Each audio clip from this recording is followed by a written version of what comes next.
நம்ம சேனல்ல stock market கிளாஸுக்கு பதிலாக ஃபார் சேஞ்ச் நம்ம வந்து கோல்டு மார்க்கெட் பத்தி பேச போறோம். கோல்டு பத்தி தெரிஞ்சு ஆசைப்படுறோம், இந்த சேனலை சப்ஸ்கிரைப் பண்ணுங்க. இன்னைக்கு ரேட் பத்தி பேச போறோம். அதாவது 22 கேரட் ஹால்மார்க் கோல்டு காயின் ரேட்டை பத்தி பேச போறோம். அதாவது 6450 ரூபாய் இன்னைக்கு ரேட் ஒரு கிராம். இதே கோல்டு வந்து பாத்தீங்கன்னா 17 ஜூலை ஒரு 20 நாளைக்கு முன்னாடி பாத்தீங்கன்னா 6920 ரூபா இருந்தது. கிட்டத்தட்ட 470 ரூபா குறைஞ்சிருக்கு. என்ன காரணம்னா இம்போர்ட் டியூட்டி கம்மி பண்ணிருக்கிறதுனால 6% கம்மி பண்ணிருக்காங்க. அதனால கோல்டுல டோட்டலா ஒரு 7% ரேட் கம்மியா இருக்கு.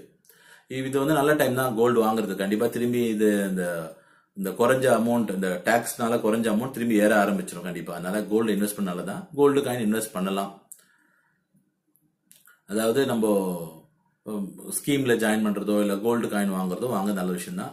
கோல்டு பத்தி டவுட் வேணும்னா என்ன கேளுங்க, கமெண்ட்ல கேளுங்க. உங்களுக்கு நான் எக்ஸ்பிளைன் பண்றேன் என்ன பண்ணலான்றது. Thank you for subscribe my channel. Thank you so much.